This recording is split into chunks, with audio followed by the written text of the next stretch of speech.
আর এইগুলো রস রসে যেটা আছে সেটা যেন পড়ে যায় নিচের দিকে, যার কারণে আমি এটা ঢেলে নিলাম।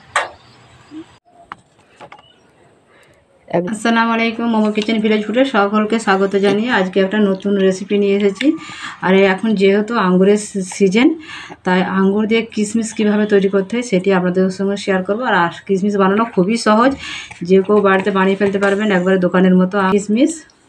আর তার জন্য আমি নিয়েছি এখানে 1.5 কিলো আঙ্গুর নিয়েছি, ধুয়ে পরিষ্কার করে নিয়েছি, ছাড়িয়ে ধুয়ে পরিষ্কার করে নিয়েছি। আর এরকম আমি থোপা থোপা নিয়ে নিই, এরকম ছাড়া আঙ্গুর আমি বেছে বেছে নিয়েছি। 1.5 কিলোতে 100 টাকায় 1.5 কিলো আঙ্গুর আমি নিয়েছি, খুবই কম দাম। আর এতে কীভাবে কিশমিশ তৈরি হয় সেটি আপনার সঙ্গে শেয়ার করব। আমার অনুরোধ রইল বন্ধুরা পুরো ভিডিওটা দেখবেন, আশা করি নিশ্চয়ই ভালো লাগবে। আর এইগুলো নিয়ে এবার চলে যাব, এবার আমি চুলায় চলে যাব। আমি আঙুরগুলো নিয়ে চলে এসেছি, আমাদের চুলায় দুপুরে রান্না করি সেখানে নিয়ে চলে এসেছি। আমি একদিকে ভাত বসেছি আর একদিকে এর মধ্যে পানি দিয়ে দিয়েছি। এখানে দেখুন হাঁড়িতে পানি খানিকটা দিয়ে দিয়েছি। এখানে জামবাটি নিয়েছি, ফোটো জামবাটি। আর এটির মধ্যে আমি ভাপাবো। প্রথমে আমি পানিটা ফুটিয়ে নেব, ঢাকা দিয়ে দেবো। এখানে পানিটা ফুটে গেছে, এই দেখুন। এবার আমি এই জামবাটিটা বসিয়ে দিলাম। আর এমনভাবে পানি দিতে হবে যাতে পানিটা না এর মধ্যে ঠেকে, সেই অনুপাতে পানিটা দিতে হবে। এবার আমি কিছুটা আঙ্গুর এর মধ্যে ঢেলে দেবো। আর এটাই আমি তেল মাখিয়ে নিয়েছি, এটা বলা হয়নি আর দেখানো হয়নি, এটা আমি তেল মাখিয়ে নিয়েছি। আমি এটা হাফ হাফ করে দিয়ে দেবো, পুরোটা দেবো না, যেহেতু দুবারে আমাকে দিতেই হবে, তাই হাফ হাফ করে দিয়ে দেবো। এবার একটা ঢাকা দিয়ে দেবো। এবার ঢাকা দিয়ে দিলাম।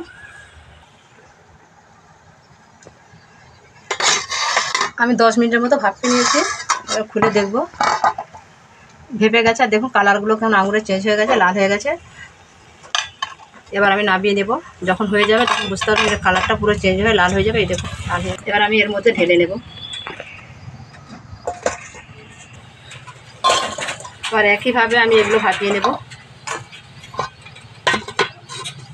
আমি জামবাড়ি থেকে একটা পাতির মধ্যে ঢেলে দিয়েছি, যাতে পানি পাড়াগুলো বেরিয়ে যায়, একটু রস রসে যেটা আছে সেটা যেন পড়ে যায় নিচের দিকে, যার কারণে আমি এটা ঢেলে নিলাম। সব নিয়ে আমি চলে এসেছি ছাদে, এই দেখুন সব নিয়ে ছাদে চলে এসেছি। এবার আমি মেলে দেবো ছাদেতে। এখানে একটা কাপড় নেব, ওড়না নেব, শুধু আমি একটা সুতির ওড়না নিয়েছি, তার মধ্যেটা মেলে দেব আঙুরগুলো। আর এখানে আমি বেজে যাওয়া ভাত থেকে পাঁপড় করে মেলেছিলাম, আর এই ওড়নাটায় ঢাকা দিয়ে রেখেছিলাম, এতে আমি মেলে দেব। এবার আঙুরগুলো আমি মেলে নেব। আর এইভাবে যদি আপনারা কম দামে আঙ্গুর পেয়ে যদি কিশমিশ করে সারা বছরের জন্য রেখে দিতে পারেন, খুব কম দামে অনেক কিশমিশ পেয়ে যাবেন। আর এগুলো একটা একটা করে মেলতে হবে, যেন কেউ কার গায়ে না সেটে থাকে, এরকম একটা একটা করে মেলতে হবে।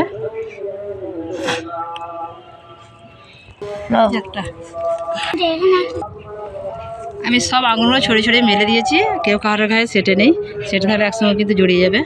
এভাবে মেলা হয়ে গেছে। আর পাঁপড়গুলো আমি এবার তুলে নেব, পাঁপড়গুলো শুকিয়ে গেছে। এরকম আমি বেঁচে যাওয়া ভাত থেকে ভাত না নষ্ট করে এইভাবে আমি রেখে দিই। আর এই বর্ষাকালে আসলে কিন্তু বিকালের দিকে এগুলো ভেজে খেলে তখন কিন্তু খুব দারুণ লাগে খেতে।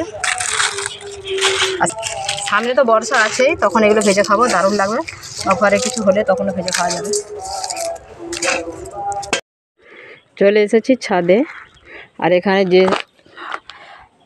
সেদ্ধ করা আঙ্গুরগুলো মেলা ছিল, এখানে আমি বীজখানে একবার এসে একবার আমি সব আঙুর একটা একটা করে সব উল্টে দিয়ে এক কাছে গোছ করে সুন্দর করে দিয়ে গেছিলাম। আর এই জালটা ঝাঁকা দিয়ে গেছিলাম। আর একদিনেই দেখুন কতটা শুকিয়ে গেছে। এখন বৈশাখ মাসে রোদ, কাল করতে এটা শুকিয়ে যাবে, আশা করি কাল করতে শুকিয়ে যাবে, যে সকাল থেকে রোদ দেওয়া হয় শুকিয়ে যাবে। আর আমি জালটা ঝাঁকা দিয়ে রাখছি, কারণ এখন পড়তি রোদ, এর মধ্যে পাখিরা এসে এগুলো নষ্ট করে দেবে, যার কারণে আমি চাপা দিয়ে রেখেছি। কালকে কিশমিশ তৈরি হয়ে গেলে তারপর আবার আপনাদেরকে দেখাবো। চলে এসেছি ছাদে। তারপরের দিন যা রোদ হয়েছে, বৈশাখ মাসে রোদ, এখন বিশাল কড়া রোদ। আশা করি কিশমিশগুলো শুকিয়েও গেছে, তুলে নেবো। এবার দেখি কীরকম হয়েছে। আর এই দেখুন বন্ধুরা, একবার ভালোভাবে শুকিয়ে গেছে, যা রোদ 1.5 দিনেই শুকিয়ে গেছে। এবার আমি তুলে নেব, তুলে নিয়ে নিচে চলে যাব।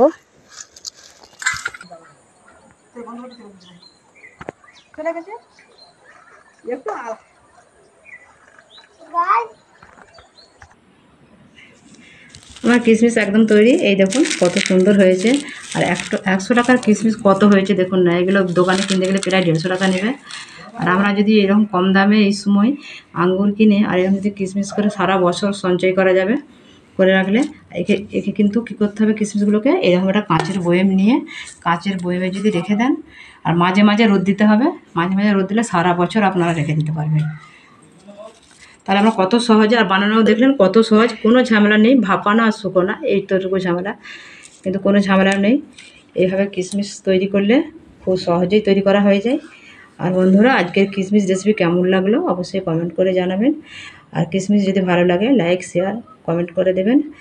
যারা নতুন বন্ধু তারা অবশ্যই চ্যানেলটিকে সাবস্ক্রাইব করে পাশে থাকার অনুরোধ রইল এরকম এরকম নিত্য নতুন রেসিপি পাওয়ার জন্য। আর এই দেখুন আঙুরগুলো দেখানো হয়নি, এই দেখুন লম্বা লম্বা ছিল, ছোটো বড়ো ছিল, সব রকমই সাইজ ছিল। আঙুরগুলো যেহেতু খোলা আঙুর নিয়েছিলাম সব রকম পাইল ছিল। এই দেখুন কত লম্বা লম্বা হয়েছে শুধু। আজকের মতো রেসিপি আমার এখানেই শেষ। আবার আসবো অন্য কোনো রেসিপি নিয়ে। ততক্ষণ আপনারা ভালো থাকুন, সুস্থ থাকুন। ধন্যবাদ।